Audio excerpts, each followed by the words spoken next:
Welcome to BV9 news. Britain ముందుగా headlines చూద్దాం.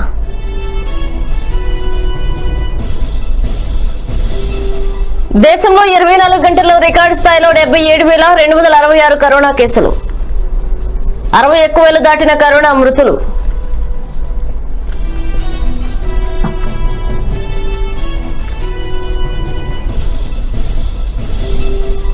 తెలంగాణలో కొత్తగా 2,932 కేసులు, 1,17,415 చేరిన కరోనా కేసుల సంఖ్య.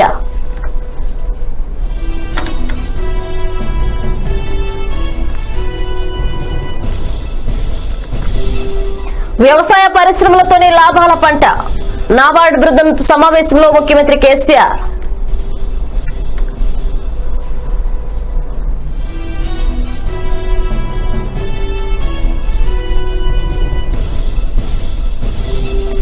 ఏపీ మద్యం బ్రాండ్లపై రఘురామకృష్ణరాజు సెటైర్లు, మద్యం తాగితే లివర్ చెడిపోతుందని వ్యాఖ్య.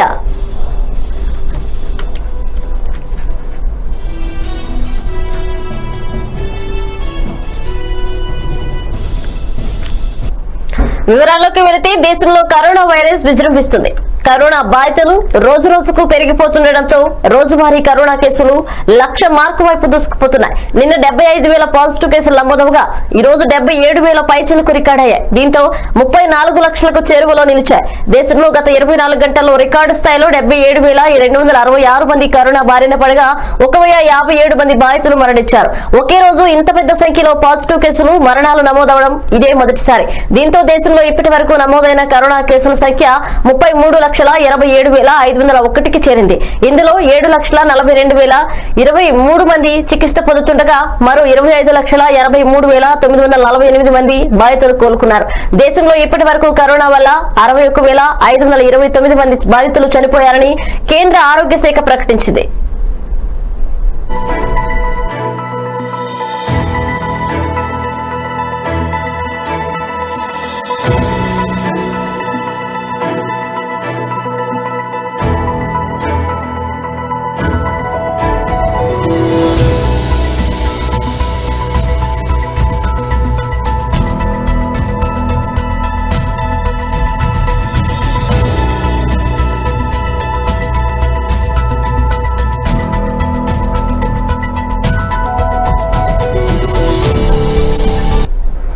తెలంగాణలో COVID-19 కేసులు భారీగా పెరిగిపోతున్నాయి. రాష్ట్రంలో గడిచిన 24 గంటల్లో కొత్తగా 61,863 కరోనా పరీక్షలు చేయగా 2,932 కేసులు నమోదయ్యాయని తెలంగాణ వైద్య ఆరోగ్య శాఖ వెల్లడించింది.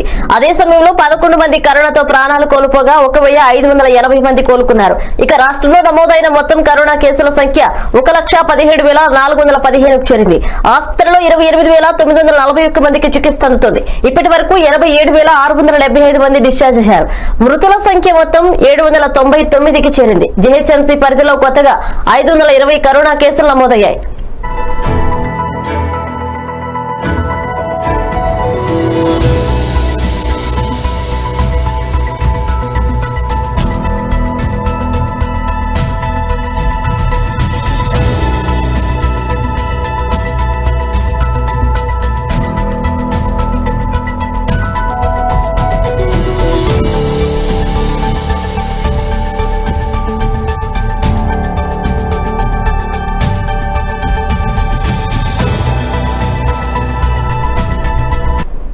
పశ్చిమ కనుమల్లో కురుస్తున్న వర్షాలకు కృష్ణా బేసిన్లోని ప్రాజెక్టులు నిండుకుండల్లో తలపిస్తున్నాయి. అన్ని ప్రాజెక్టులు నిండడంతో వచ్చిన వరదను వచ్చినట్లు దిగువకు విడుదల చేస్తున్నారు. ఎగువ నుంచి శ్రీశైలం జలాశయానికి ప్రవాహం స్థిరంగా కొనసాగుతుంది. కృష్ణా ప్రవాహానికి హాంద్రి వరద తోడవడంతో ప్రాజెక్టుకి 1,50,000 క్యూసెక్లుగా పైగా ఇంట్లో వస్తుంది. శ్రీశైలం జలాశయం పూర్తిస్థాయి నీటి మట్టం 885 అడుగులు కాగా ప్రస్తుతం 884.6 అడుగులు టీఎంసీలుగా చేరింది. దీంతో జలాశయం 8 గేట్లను 10 అడుగుల మేర ఎత్తి దిగువ నాగార్జున సాగర్ జలాశయానికి 2,24,000 క్యూసెక్లను విడుదల చేస్తున్నారు.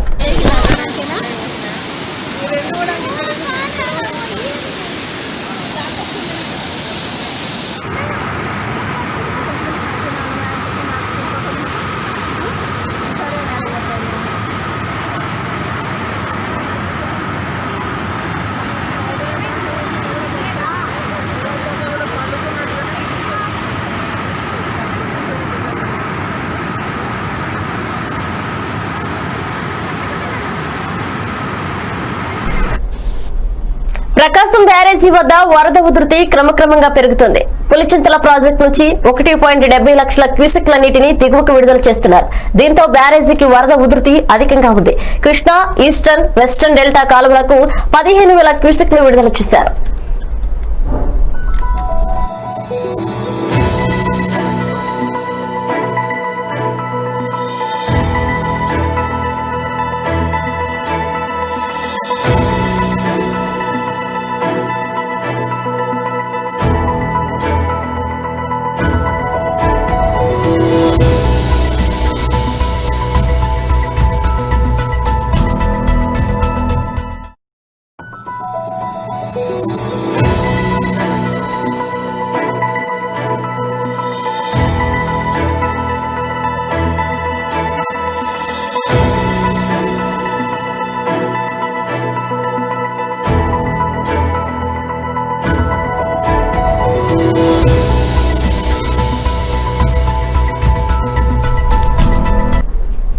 భారతీయ జీవనంలో ఆర్థిక వ్యవస్థలో అత్యంత కీలకమైనది వ్యవసాయ రంగమని ముఖ్యమంత్రి కె చంద్రశేఖర్ రావు అన్నారు. ఇది లాభదాయకమైనదే కాదనే వ్యతిరేక ధోరణితో చూసే దృక్పథంతో మార్పు రావాలని సూచించారు. ఆహార ధాన్యాల ఉత్పత్తిలో దేశం స్వయం సమృద్ధి సాధించడంతో పాటు విదేశాలకు అవసరమయ్యే ఆహార పదార్థాలను అందించే స్థాయికి చేరుకోవాలని ఆకాంక్షించారు. గురువారం నాబార్డ్ చైర్మన్ గోవిందరాజులు చింతల ప్రగతి భవన్ లో ముఖ్యమంత్రి కేసీఆర్ తో సమావేశమయ్యారు. ఈ సందర్భంగా సీఎం మాట్లాడుతూ మన దేశంలో ఎక్కువ మంది ఆధారపడుతున్న రంగం, అందరికీ ఆహారం అందిస్తున్న రంగం, పరిశ్రమలకు ముడి సరుకును అందిస్తున్న రంగం వ్యవసాయమని అన్నారు. వ్యవసాయ అభివృద్ధికి, గ్రామీణ ఆర్థిక వ్యవస్థ బలోపేతానికి తీసుకోవాల్సిన చర్యలపై సుదీర్ఘంగా చర్చించారు.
పిసినాడు, పుచ్చలపల్లి, తరిమేల, నాగిరెడ్డినితో కలిసిన పని చేసిన కమ్మ వర్గం ఇప్పుడు అనేక అనుమానాలకు గురి అవుతుందని టీడీపీ ఎమ్మెల్యే బుచ్చయ్య చౌదరి అన్నారు. గురువారం ఆయన మాట్లాడుతూ స్వాతంత్ర్యానికి పూర్వమే పారిశ్రామికవేత్తలుగా వెలిగిన వారు కమ్మజాతి ప్రజలని హైదరాబాద్ ఎదుగుదలలో భాగస్వాములయ్యింది కమ్మజాతి కాదా అని ప్రశ్నించారు. సీఎం జగన్ కు తన కులం మీద ఉండే చూపుకోవచ్చు, కానీ కమ్మజాతి ఏం చేస్తుందని ఇబ్బంది పెడుతున్నారని నిలదీశారు.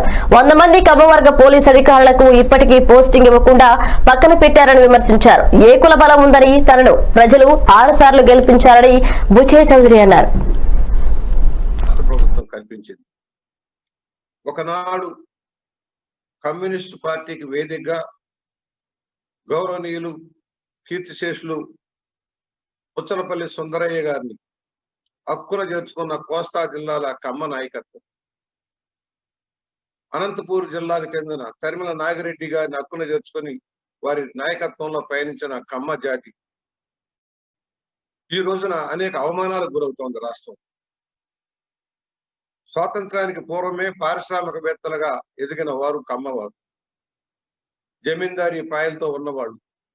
అయినా కూడా జమీందారీ పాయ మీదే పోరాడి జమీందారీ భూములు, చెల్లపల్లి భూములు లాంటి భూముల్ని ప్రజలకి పంచిన కమ్మ జాతి ఉమ్మడి మద్రాసు రాష్ట్రంలో, చెన్నైలో, తిరుచిలో, కోయంబత్తూరులో అనేక పరిశ్రమలు స్థాపించి ఇప్పటికి కూడా వెలుగుతున్న కమ్మ జాతి. ఆంధ్రప్రదేశ్ విభజన తర్వాత హైదరాబాద్ కేంద్రంగా హైదరాబాద్ నగర అభివృద్ధిలో భాగస్వామ్యం వహించింది కమ్మ జాతి. అనేక పరిశ్రమలు స్థాపించారు. ఆనాటి ముఖ్యమంత్రులు కీర్తిశేషులు బ్రహ్మానంద రెడ్డి గారు, జలగం వెంగళరావు గారు లాంటి వాళ్ళు వారిని ప్రోత్సహించి అనేక పరిశ్రమలు, సంస్థలు ప్రారంభించేలాగా చేసి వారిని ఒక పారిశ్రామికవేత్తలుగా తీర్చిదిద్దారు. అలాంటి వారికి ఈ రోజున రాష్ట్రంలో అవమానాలకు గురవుతోంది. ఒకనాడు కులాల మతాలకు అతీతంగా వైసీపీ ప్రభుత్వంపై టీడీపీ ఎమ్మెల్సీ బచ్చుల అర్జునుడు మండిపడ్డారు. దాడులు, వేధింపులతో ప్రభుత్వం ఏమీ సాధించలేదు. జగన్ నాయకత్వంలో రాష్ట్రం దాడులు ఆంధ్రప్రదేశ్ గా అప్పుల రాష్ట్రంగా మారింది. బడుగు, బలహీన వర్గాలు, దళితులపై యథేచ్ఛగా దాడులు చేస్తున్నారు. 16 నెలల నుంచి ఇదే విధానాన్ని ముఖ్యమంత్రి కొనసాగిస్తున్నారు. స్వతహాగా జగన్ ఫ్యాక్షనిస్ట్, అరాచకవాది అని, దాడులు చేసే వ్యక్తి అని తెలుసు. సొంత బాబాయి హత్య జరిగితే జగన్ ఏం చేశారు? పరిశ్రమలు, కంపెనీలు రాకపోతే అభివృద్ధి ఎలా జరుగుతుందన్నారు. ఆలోచన పాలకులకు లేదు. ప్రతిపక్షంపై నోరేసుకుని పడిపోయే అంబటి రాంబాబు అవినీతి చరిత్ర బట్టబయలైందన్నారు. ఇవాళ కనీసం సొంత బాబాయి మర్డర్ చేయిస్తే అక్కడ ఆ కేసులో ఇంతవరకు న్యాయం చెప్పకుండా, సిబిఐ విచారణ పూర్తిగా జరగకుండా, ఆఖరికి వివేకానంద రెడ్డి గారి కూతురే సిబిఐ ఎంక్వైరీ అడిగి వేయించుకుని న్యాయం కోసం పరుగులెత్తే పరిస్థితి ఈ రాష్ట్రంలో ఉంది అంటే మిగతా కేసుల విషయంలో ఏ విధంగా ఈ ప్రభుత్వం ముందుకెళ్తుందో మనం గమనించాల్సినటువంటి అవసరం ఉంది. ఇది దాడులు చేస్తూ ఒక పక్క, మరొక పక్క ఆంధ్ర రాష్ట్రాన్ని అప్పుల ఆంధ్ర రాష్ట్రంగా తయారు చేశారు జగన్మోహన్ రెడ్డి గారు. ఈ అప్పుల ఆంధ్ర రాష్ట్రంలో పరిశ్రమలు ఏ విధంగా వస్తాయి? పరిశ్రమలు రాకపోతే నిరుద్యోగ యువతకి ఉద్యోగాలు ఏ విధంగా వస్తాయి? ఈ రాష్ట్రానికి ఆదాయ వనరులు రాకపోతే ఈ రాష్ట్రం ఏ విధంగా ముందుకెళ్ళటానికో అభివృద్ధి చెందటానికో అవకాశం ఏర్పడుతుంది? ఈ ఆలోచన ఈ ప్రభుత్వం దగ్గర ఎక్కడ కనపడటం లేదు. ఇవాళ అభివృద్ధి వీళ్ళకి అనవసరం, ఆర్థిక వనరులు అనవసరం, అప్పులు చేయటానికి ఏ విధమైనటువంటి అవకాశాలు ఉన్నాయో అన్నిటినీ వినియోగించుకోవటానికి మాత్రమే చూస్తూ అప్పుల ఆంధ్ర రాష్ట్రంగా ఈ సంవత్సరన్నర కాలంలో ఆంధ్ర రాష్ట్రాన్ని తయారు చేశారు. ఆ రోజున నాటి ముఖ్యమంత్రి మద్యం తాగితే లివర్ చెడిపోతుందన్నది జగమెరిగిన సత్యమని నరసాపురం పార్లమెంట్ సభ్యుడు రఘురామకృష్ణరాజు వ్యాఖ్యానించారు. ఏపీలో మద్యం విచిత్రమైన బ్రాండ్లు అమ్ముతున్నారని అన్నారు. ఏపీలో అమ్మే ఆ మద్యం బ్రాండ్లకు పేర్లు ఎలా పెడతారో, వాటి నాణ్యత ఏమిటో, వాటి రేట్లు ఏమిటో అర్థం కావడం లేదని తెలిపారు. దీని గురించి ఇటీవలే ఓ విఘ్నుడు చెప్పాడు. పేరున్న బ్రాండ్లన్నీ పక్క రాష్ట్రాల్లో అమ్ముతున్నారని, ఏపీలో మాత్రం gold medal, silver medal, bronze medal, Nobel prize, Bharat Ratna వంటి బ్రాండ్లు అమ్ముతున్నారని అన్నారు. కళ్ళుండి మనసు లేని అదే స్టేటస్ కోని కంటిన్యూ చేస్తూ వచ్చే నెల 21కి వాయిదా వేయటం జరిగింది. కోర్టులకి, న్యాయదేవతకి కళ్ళు లేవు అని మనం అనుకుంటాం, కానీ న్యాయదేవతకి మనసు ఉంది. ప్రభుత్వానికి కళ్ళున్న మనసు లేదు.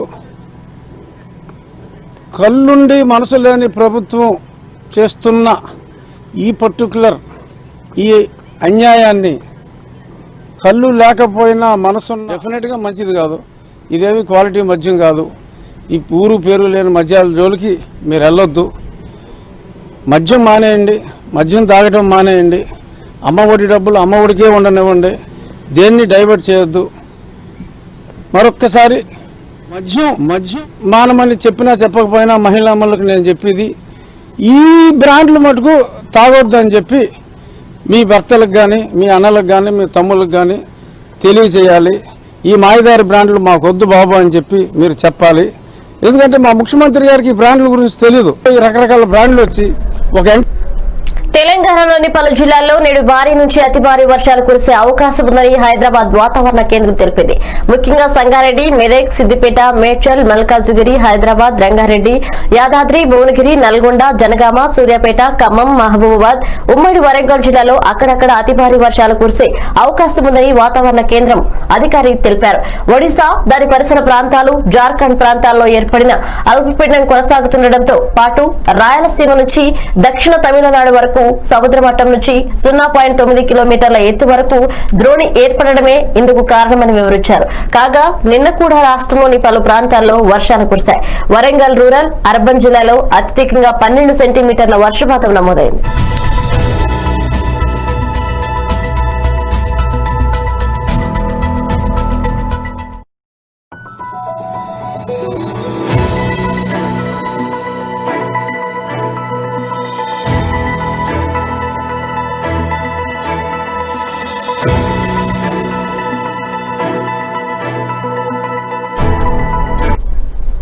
విజయనగరం జిల్లా పార్వతీపురం మండలం డోకిశిల ప్రాథమిక ఆరోగ్య కేంద్రంలో 1,30,00,000తో అభివృద్ధి కార్యక్రమాలకు ఎమ్మెల్యే అలజంగి జోగారావు శంకుస్థాపన చేశారు. ప్రాథమిక ఆరోగ్య కేంద్రం చుట్టూ ప్రహరీ గోడ, బందలుపి ప్రాథమిక ఆరోగ్య కేంద్రానికి 30 లక్షల నిధులను ఎమ్మెల్యే కేటాయించారు. స్థానికంగా ఉన్న చేయూత మహిళలు ఎమ్మెల్యే ఆధ్వర్యంలో సీఎం జగన్ చిత్రపటానికి పాలాభిషేకం నిర్వహించారు. నాడు నేడు కార్యక్రమం ద్వారా విద్య, వైద్యం మెరుగైన పద్ధతిలో ప్రతి ఒక్కరికి అందించేందుకు యంత్రాంగం పనిచేస్తుందని ఎమ్మెల్యే అలజంగి జోగారావు వివరించారు.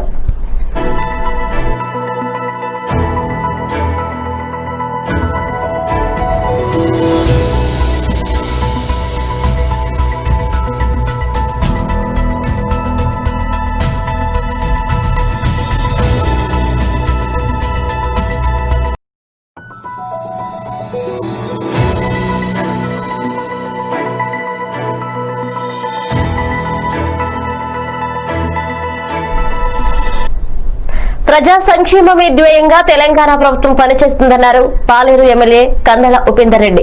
ఖమ్మం జిల్లా నేలకొండపల్లి మండలంలో ఆయన పర్యటించారు. మండలంలోని రాజేశ్వరపురం, మండరాజుపల్లి గ్రామాల్లో తన సొంత ఖర్చులు, రోగ నిరోధక శక్తిని పెంచే హోమియో మందులను ఆయన పంపిణీ చేశారు.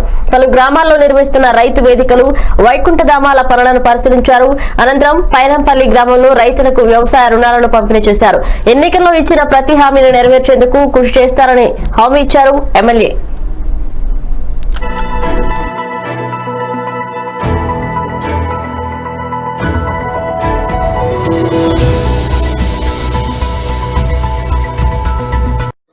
అంటే పూర్వమైన మందులే ఏమి ఇబ్బంది లేదు. ముగ్గురు గిల్స్ 4 వేసుకోమని రోజుకు 3 పూటలు ఉదయం అర్ధగంట ముందు అర్ధగంట మనము సీఎం గారు చేస్తున్న కృషిని దృష్టిలో పెట్టుకొని మీరందరూ కూడా ఇంకా మంచిగా అభివృద్ధి చెందాలని రైతులు, మీతో పాటు మన ఊళ్ళల్లో ఉన్న రైతు కూలీలను కూడా రైతుల బాధ్యత, కొంచెం వాళ్ళని కూడా మంచిగా చూడండి, వాళ్ళకు కూడా ఇబ్బంది లేకుండా చూడండి. వచ్చే కాలంలో ఈ సంవత్సరం ఇంకా మంచిగా కాలమైంది. వచ్చే బహుశా ఇంకా పంట కూడా మనకు లాస్ట్ ఇయర్ పంట కూడా ఇంకా మంచిగా వస్తుంది అనుకుంటా. మీరందరూ కూడా ఇంకా మంచిగా సంతోషంగా ఉండాలని మనస్ఫూర్తిగా కోరుకుంటూ, మీకు చెప్పిన నా దృష్టిలో పైనపల్లి ఎప్పటికి కూడా మొదటి నాకు నేను మామూలుగా మాటలు చెప్పని మీ అందరూ కూడా తెలుసు. నేను ఏదైనా పని చేసేదానికి ఎప్పుడైనా సిద్ధం, మీకు ఏం కావాలన్నా. కర్నూలు జిల్లా పత్తికొండ పట్టణంలో అధికార పార్టీ వైసీపీ నేత పోచిమిరెడ్డి మురళీధర్ రెడ్డి గ్రామ వాలంటీర్లతో ఆయన స్వంత పనులు చేయించుకుంటున్నారని సిపిఐ రాష్ట్ర కార్యవర్గ సభ్యులు, ఆంధ్రప్రదేశ్ రైతు సంఘం రాష్ట్ర అధ్యక్షుడు పి రామచంద్రయ్య ఆరోపించారు. పత్తికొండ పట్టణంలో వార్డు మెంబర్ కూడా కాని మురళీధర్ రెడ్డి ప్రభుత్వం నియమించిన గ్రామ వాలంటీర్లను తమ స్వంత పనులకు ఉపయోగించుకుంటూ వారిని తీవ్ర ఇబ్బందులకు గురి చేస్తున్నారని ఆరోపించారు. ఈ సమావేశంలో సిపిఐ జిల్లా కార్యవర్గ సభ్యులు ఆర్ గురుదాసు, సిపిఐ మండల పట్టణ కార్యదర్శులు డి రాజా సాహెబ్ తదితరులు పాల్గొన్నారు. రాజ్యాంగేతర శక్తులుగా వీళ్ళు వస్తున్నారు. మరి ఎంత దూరం పోతున్నారంటే ఈ పోలీస్ స్టేషన్లో వాళ్ళే హవా నడుస్తుంది, ఎంఆర్ఓ ఆఫీస్లో వాళ్ళే హవా నడుస్తుంది. ఎక్కడ పోయినా వాళ్ళు ఆ అధికార పార్టీని అధికారాన్ని అడ్డుపెట్టుకుని ఈరోజు అడ్డగోలుగా వాళ్ళు ఇష్టారాజ్యంగా చేసే పరిస్థితి. ఒకటి రెండు ఉదాహరణలు చాలా ఉన్నాయి, ఒకటి రెండు ఉదాహరణలు మాత్రమే ఈ దృష్టికి తీసుకొస్తాం.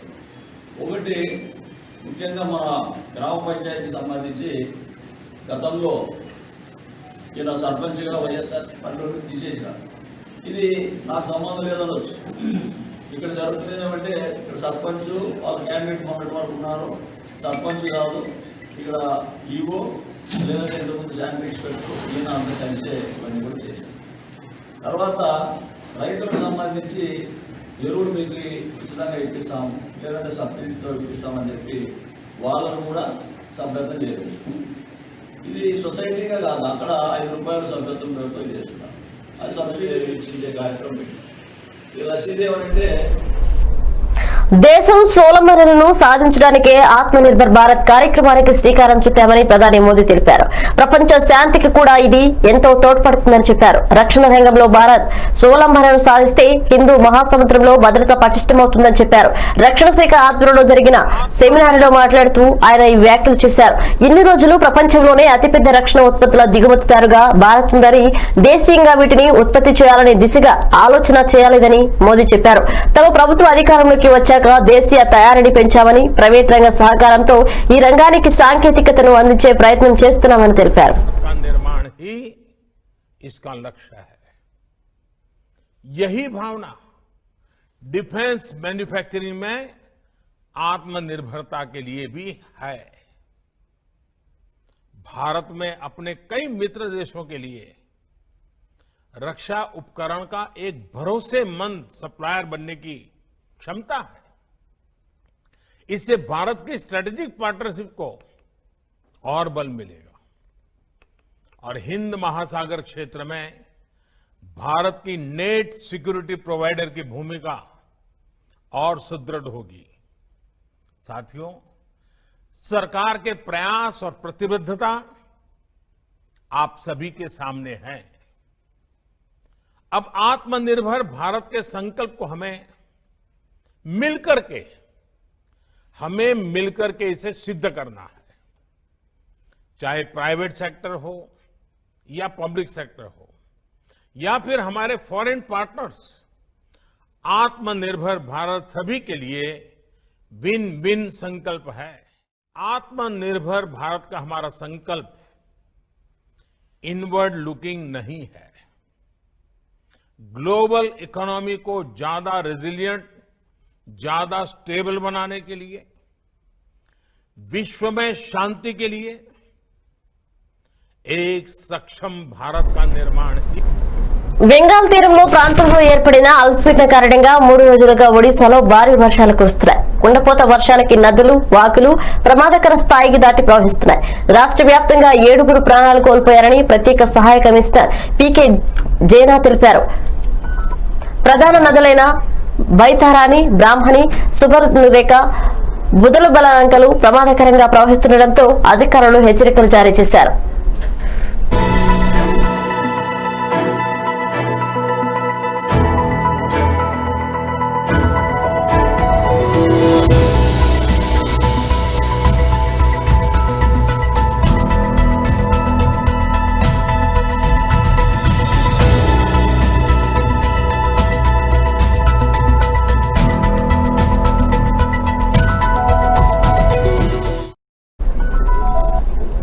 బులెటిన్ ముగించే ముందు హెడ్లైన్స్ మరోసారి చూద్దాం.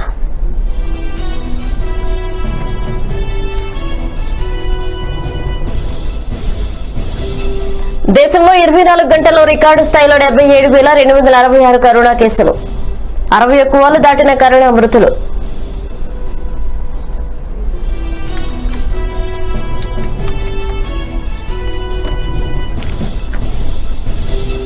తెలంగాణలో కొత్తగా 2,932 కేసులు, 1,17,415కు చేరిన కరోనా కేసుల సంఖ్య.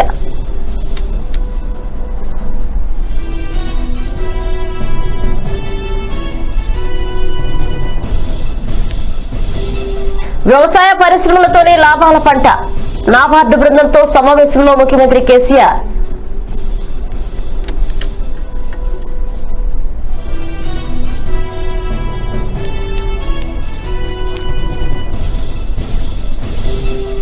ఏపీ మద్యం బ్రాండ్లపై రఘురామకృష్ణరాజు సెటైర్లు. మద్యం తాగితే లివర్ చెడిపోతుందనే వ్యాఖ్య.